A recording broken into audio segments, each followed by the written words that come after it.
Hello guys, mayroon tayong 4 na itlog kasi nag-request yung alaga. I-crack natin yung itlog guys, nahugasan na yan. First is hugasan muna natin yung itlog, pero hindi ko na pinakita sa inyo ang paghuhugas dyan sa itlog na yan. Ang hirap guys, pag ikaw mag-isa, yung isang kamay mo nakahawak sa cellphone na mag-video, ang isang kamay nakahawak kay itlog, charot. Ganyan siya guys, oh. Ganyan ang buhay, ganyan talaga. Aywa. So ngayon guys, lalagyan natin siya ng konting asin at saka black pepper. At saka, lagyan natin ng konting crushed chili. So, i-mix na natin siya. Sana all mix. And then guys, lagyan natin ng kung ano yung nilagay ko dyan. Yung kubos. Yung kubos guys. Yung kubos, natin siya, i-swim natin dyan sa itlog. Or i-drop natin sa itlog. Pagkatapos niyan guys, mag-hot tayo ng kawa or kawali or English is pan. Sana all English pan. And then guys, lagyan natin ng kunting mantika yung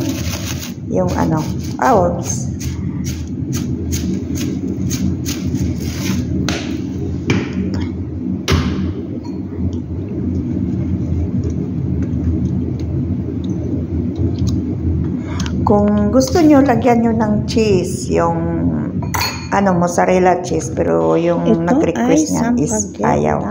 Ay, nandito na naman tayo sa bulaklak namin guys, kasi mahaba na yung niya, yung yung dahon ayaw or niya. Yung stick niya guys. Ayaw niya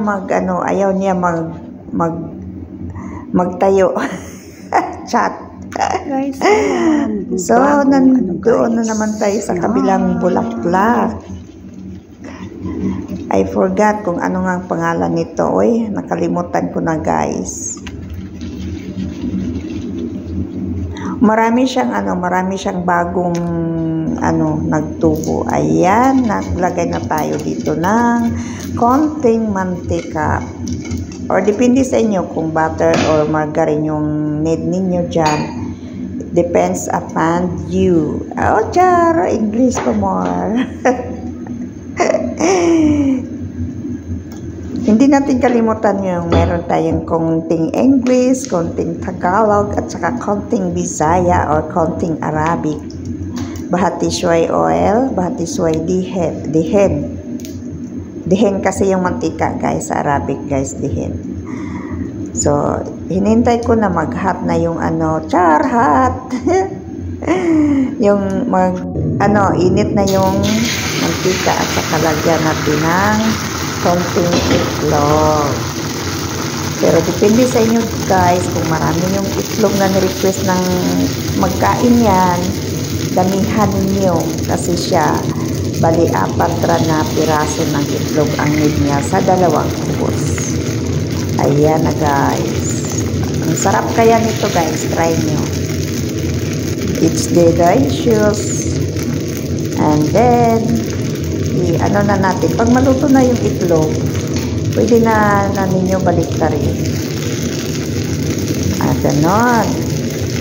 Ganon siya guys, ganon. Try nyo guys, masarap. Aywa. Balik ta rin na. Ganon siya guys. So ang partner nito is chai halib or tea. Ang nag-request niyan is chai halib ang gusto niya. Pero mayroong iba na gusto na pure tea lang siya. Thank you guys. Sana mabusog kayo dyan. Love you all.